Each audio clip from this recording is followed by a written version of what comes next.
যে ছেলেটা পেশাব করে কলপ নেবে না। শুনবেন তো?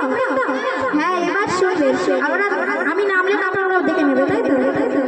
যে ছেলেটা পেশাব করে কলপ নেবে না, যে ছেলেটা পেশাব করে কলপ নেবে না, আল্লাহ বলে জান্নাতে তার জায়গা হবে না, আল্লাহ বলে জান্নাতে তার জায়গা হবে না।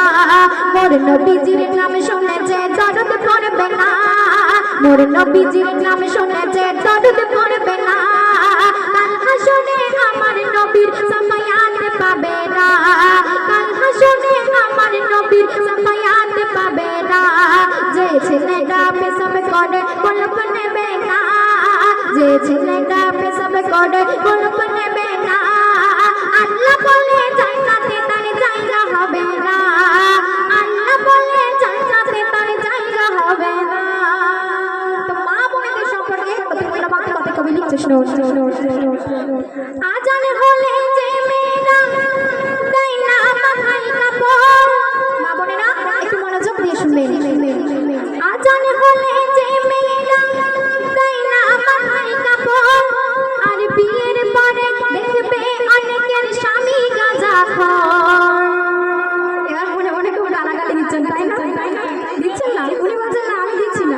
আচ্ছা, আজান হলে যে মেয়েরা দেয় না মাথায় কাপড়, আর বিয়ের পরে দেখবে অনেকের স্বামী গাঁজাখোর, আর বিয়ের পরে দেখবে অনেকের স্বামী গাঁজাখোর। যে মেয়েরা বিয়ের আগে কোরআন শিখবে না, সেই মেয়েকে কোনো বাড়িতে বৌমা করো না। যে মেয়েরা সারাদিন কানে হতে ফোন ছাড়ে না, যে মেয়েরা সারাদিন কানে হতে ফোন ছাড়ে না, তাদের 3-4 বার বিয়ে হলেও কোনো স্বামী টিকবে না, তাদের 3-4 বার বিয়ে হলেও কোনো স্বামী টিকবে না।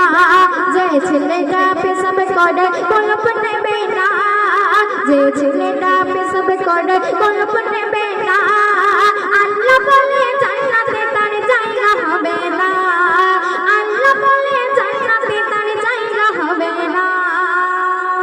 সামনে শুনো, হাজে গিয়ে শয়তানকে পাথর জানা মানে, শয়তান সেই হাজিদেরকে প্রশ্ন করে, বলে পাথর আমায় মারিস কেন, তোরা কি কানা?